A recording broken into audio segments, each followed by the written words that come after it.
Hello investors, कैसे हो आप सब तो बढ़िया हो गए।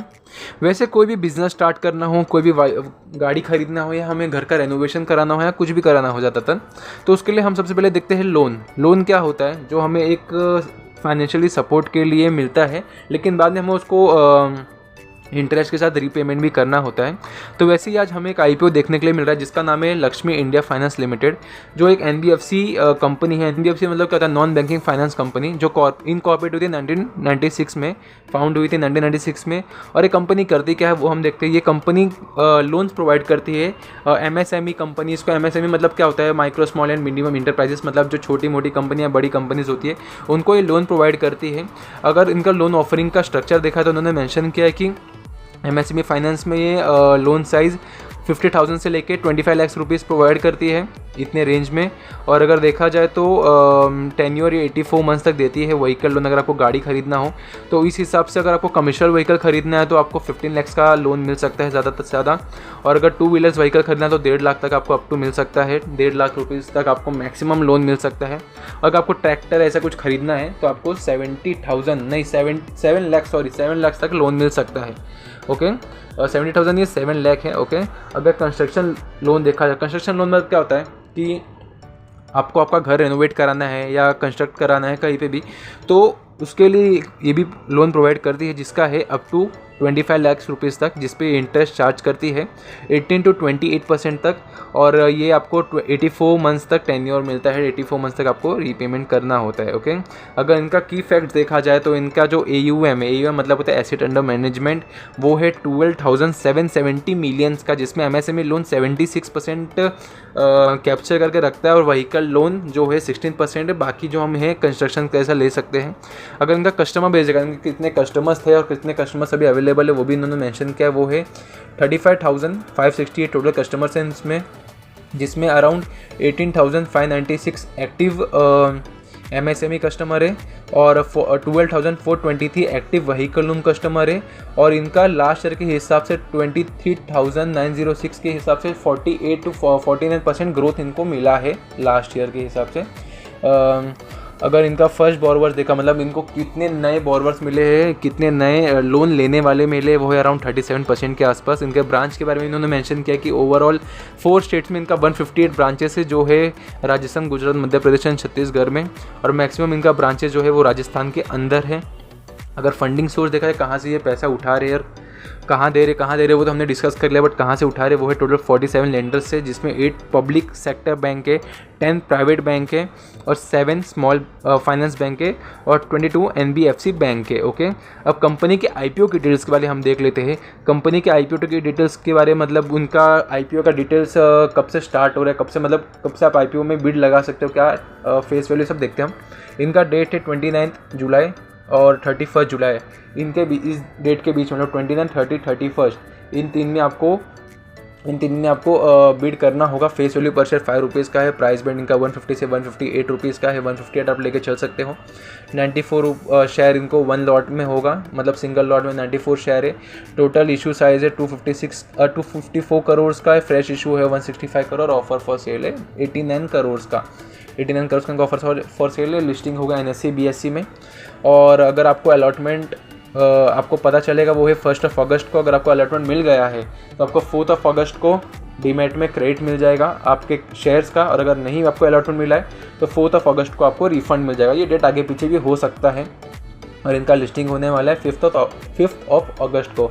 और कट ऑफ UPI मैंडेट मतलब क्या होता है इसका, कि आपको UPI पे, अब आप कोई बिड किए हो, आप उधर UPI ID दे हो, तो आपको UPI पे, जैसे कि गूगल पे कहीं पे भी, वहाँ पे आपको मैंडेट के लिए आता है, अप्रूव करने के लिए आता है, ताकि आपका अमाउंट वहाँ ब्लॉक हो जाए। ओके, तो वो आपको किसी भी हाल में अगर आपको ये चाहिए तो शाम को 5 बजे 31 जुलाई को करना ही होगा। हो सके तो जल्दी करना, क्योंकि लास्ट मोमेंट पे सर्वर क्रैश होने का चांस होता है। अब नेक्स्ट अगर हम देखें कंपनी के IPO का ये है, इसके पीयर्स क्या है, पीयर्स कंपैरिजन हम देखने वाले, जिसके लिए हमने यूज़ किया UGRO कैपिटल कंपनी को। अगर देखा तो डेप्ट टू इक्विटी कंपैरिजन में मेरे को लक्ष्मी इंडिया फाइनेंस का ज़्यादा लग रहा है, मतलब काफ़ी ज़्यादा लोन इनका डेप्ट है। डेप्ट as per the equity comparison में 4.42 है और UGRO का 2.39 है। तो यहाँ पे लक्ष्मी इंडिया फाइनेंस का डेब्ट टू इक्विटी ज़्यादा है, मतलब एक नेगेटिव इम्पैक्ट है। अगर रिटर्न ऑन इक्विटी देखा जाए तो 13.95 मतलब ऑलमोस्ट 14% के आसपास लक्ष्मी इंडियन फाइनेंस का है, यूजीआरओ का 7% का है। तो यहाँ पे पॉजिटिव है ये चीज़ लक्ष्मी इंडिया फाइनेंस के लिए। एबिटा का देखा जाए तो एबिटा मतलब क्या होता है, earning before interest taxation depreciation, वो 66% है लक्ष्मी इंडियन फाइनेंस का। और यूजीआरओ का हमें पीबीआईटी मिला, पीबीआईटी में क्या होता है, profit before interest and taxation ऐसा होता है, वो मार्जिन का 59% है। मतलब ऑलमोस्ट मेरे को ये सेम ही लग रहा है, इतना ज़्यादा डिफरेंस नहीं लग रहा है, थोड़ा बहुत डिफरेंस है। और नेट प्रॉफिट मार्जिन मतलब पैट जो होता है, प्रॉफिट आफ्टर टैक्सेशन, वो है इंडियन लक्ष्मी इंडियन फाइनेंस का 14.48% और यूजीआरओ का 10%। मतलब यहाँ पे भी लक्ष्मी इंडियन फाइनेंस का पॉजिटिव है। और अगर price to book value, EPS और पीई रेशियो देखा जाए, कंपैरिजन किया जाए इनके पीयर्स के साथ, तो काफ़ी डिफरेंट भी पीयर्स मैंने लिया, लेकिन इनका मेरे को थोड़ा इंटरेस्टिंग लगा इसलिए मैंने इनको ही लिया, यूजीआरओ को ही लिया है फॉर द कंपैरिजन। तो as per the comparison of other peers and इनके पीयर्स के हिसाब से मेरे को लक्ष्मी इंडिया फाइनेंस का थोड़ा वैल्यूएशन थोड़ा ज़्यादा ही लग रहा है। इनसे कंपेयर किया, यूजीआरओ से भी कंपेयर किया जाता है, क्योंकि यूजीआरओ का थोड़ा वैल्यूएशन ठीक लग रहा है और लक्ष्मी इंडिया फाइनेंस का थोड़ा हाई लग रहा है। काफ़ी ज़्यादा हाई नहीं है बट लगभग थोड़ा हाई लग रहा है मेरे को, थोड़ा इंक्रीज़ है इनका वैल्यूएशन के हिसाब से। लॉट्स एंड रिजर्वेशन देखा जाए तो अगर आपको सिंगल लॉट के लिए जाना है तो आपको रिटेल कोटा में जाना पड़ेगा, जिसमें आपको 94 शेयर्स मिलेंगे और 14,852 रुपीज़ लगेंगे आपका। मैक्सिमम 13 लॉट्स के लिए आप जा सकते हो। 13 लॉट्स से ज़्यादा जाना है आपको तो आपको स्मॉल एचएनए में जाना होगा, जिसमें मैक्सिमम आप 67 लॉट्स तक ले सकते हो। अगर 67 आपको चाहिए ज़्यादा तो आपको बिग एचएनए में जाना होगा। और अगर इसमें रिजर्वेशन देखा जाए तो इंस्टीट्यूशन इन्वेस्टर्स के लिए 50% है, रिटेलर्स के लिए 35% है और एचएनएस के लिए 15% है। ओके, अब नेक्स्ट हम देखते हैं इनके फाइनेंशियल्स, जो सबसे इंपॉर्टेंट होता है कंपनी के बारे में।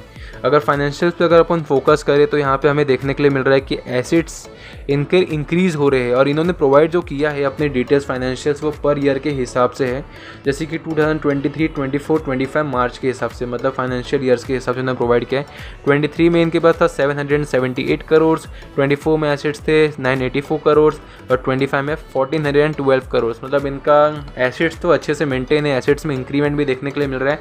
रेवेन्यू को अगर देखा जाए तो 23 में 130 करोड़ और उसमें profit after taxation around 16 crore के आसपास। तो यहाँ लगभग देखा जाए तो इनका 12% का इनको मार्जिन मिल रहा है। और अगर 24 में देखा जाए तो 175 करोड़ इनका रिवेन्यू और पैट है 22 करोड़ के आसपास, वो भी लगभग मेरे को 12 to 13% के आसपास ही लग रहा है। और लास्ट अगर हम देखा जाए तो 25 में रिवेन्यू 248 करोड़ इनका रिवेन्यू है और पैट है 36 करोड़ का। ये 14% के आसपास होता रहेगा, 14 to 15% इनका यहाँ पे मार्जिन है। मतलब स्टार्टिंग 2 ईयर्स में 23-24 में इनका मार्जिन 12 to 13% का है। और 25 में अगर देखा जाए तो इनको अच्छा एक इंक्रीमेंट के साथ 14.5 या 15 के आसपास कुछ हो रहा है, इनको मार्जिन मिला है। ओके, अब नेक्स्ट अगर हम देखा जाए तो एबिटा देखते हैं। एबिटा 23 में 85 करोड़, 24 में 114 करोड़, मतलब ऑलमोस्ट 114 करोड़ और 25 में 163 करोड़। तो एबिटा के हिसाब से भी इनका पॉजिटिव दिख रहा है मेरे को, मतलब यहाँ पे भी इनको पॉजिटिव ले सकते हैं। नेटवर्थ भी इनका इंक्रीज़ होते हुए दिख रहा है अच्छे से। ऑलमोस्ट 23 में 152 करोड़, 24 में 201 करोड़ और 25 में 257 करोड़ के आसपास अच्छा इंक्रीज़ इनको नेटवर्थ ही मिल रहा है। रिजर्व एंड सरप्लस भी इनका इंक्रीज़ हो रहा है। 23 में 134 करोड़, 24 में 181 और 25 में 237 करोड़ के आसपास, ये भी इंक्रीज़ हो रहा है।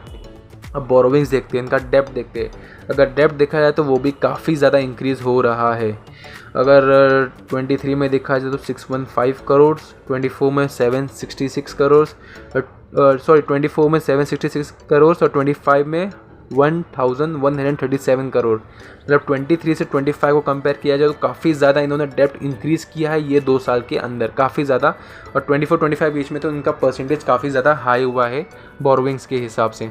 अब नेक्स्ट हम देखते हैं इनके ऑब्जेक्ट ऑफ इशू, मतलब कहाँ पे ये पैसा यूज़ करने वाले। उन्होंने मेंशन किया है कि ये सिर्फ कैपिटल जमा कर रहे हैं फॉर फ्यूचर एक्सपेंडिचर, मतलब फ्यूचर में कहीं यूज़ करना हो तो उसके लिए वो जमा कर रहे हैं और काफ़ी कॉर्पोरेट पर्पज़ के लिए भी यूज़ कर सकते हैं। नेक्स्ट इनका हम देखते हैं grey market premium. Grey market premium के हिसाब से इनका 2 दिन से ग्रे मार्केट प्रीमियम अराउंड 11% के आसपास दिख रहा है। तो हम एक्सपेक्टेशंस इसमें रख सकते हैं ग्रे मार्केट भी हमें अगर अच्छा सब्सक्रिप्शन देखने मिले तो ये इंक्रीज़ भी हो सकता है, बट ये डिक्रीज़ भी हो सकता है। तो अब कंपनी के कंक्लूजन्स का हम देख लेते हैं। कंक्लूजन्स मतलब positive and negative cheese. Okay, तो पॉजिटिव सबसे पहला तो इनका एमएसएमई लैंडिंग में काफ़ी अच्छा एक्सपांशन देखने के लिए मिल रहा है। मतलब एमएसएमई में ये लोन जो प्रोवाइड करते हैं उसमें अच्छे से इनका एक्सपांशन मतलब अच्छे से इंक्रीज़ देखने मिल रहा है, न्यू क्लाइंट्स मिल रहे हैं। और अगर देखा जाए तो ये काफ़ी अच्छे से मेंटेन करके रखे हैं अपने लोन के कैटेगरीज़ को, और रैपिड फाइनेंशियल ग्रोथ मतलब इनके फाइनेंस को हमने देखा है काफ़ी अच्छे से इनको ग्रोथ देखने के लिए मिल रहा है। मतलब फाइनेंशियली भी अच्छे से इनको ग्रोथ मिल रहा है। पैड भी देखा तो ये इनका पैड भी इंक्रीज़ हुआ है as compare to previous 2 years. और नेगेटिव अगर देखा जाए तो limited historical scale and profitability, मतलब इनका लिमिटेशन मतलब ये ऐसी ही इनके कैसा होता है, लोन का जो डिपार्टमेंट होता है वो उन्हें ही प्रोवाइड कर सकती है जिस पे उनकी टीम रिसर्च करती है कि हाँ ये लोन बाद में प्रीपेमेंट कर सकते हैं। तो एक तो ये एक लिमिटेशन होता है। एक तरीके से ये पॉजिटिव भी है कि कंपनी को लास्ट में कोई फ्रॉड होने का चांस नहीं होता, तो ये पॉजिटिव भी हो सकता है बट नेगेटिव भी कि लिमिटेशन से। और सेकंड ये कि इसमें फाइनेंशियल जो मैंने देखा है आज तक, जो ऐसी कंपनीज होती है जो लोन प्रोवाइड करती है, अच्छी कंपनी जो एमएसएमई लोन से सब प्रोवाइड करती है, उनको काफ़ी ज़्यादा सब्सक्रिप्शंस देखने के लिए मिल सकता है। तो अलॉटमेंट चांसेस थोड़ा कम हो सकता है इसके हिसाब से। तो ये था हमारा आज का रिव्यू वीडियो। ये बस मैंने अपनी तरफ से अपना व्यू बताया है। This is just for educational purpose. मैं कोई रिकमेंडेशन नहीं दे रहा हूँ कि आपको ख़रीदना है या नहीं ख़रीदना है। आपका क्या इसमें रिव्यू बनता है, आप क्या इसमें रिव्यू कीजिए अपनी तरफ से, एक बार इसको अपने फाइनेंशियल कंसल्टेंट से मिले और उनसे डिस्कस कीजिए, और आपका क्या इसमें लास्ट व्यू बनता है कि आप इसको खरीद रहे हो नहीं खरीद रहे हो, वो ज़रूर कमेंट सेक्शन में बताइए। और अगर वीडियो पसंद आया तो लाइक एंड सब्सक्राइब कीजिए। Thank you for watching the video.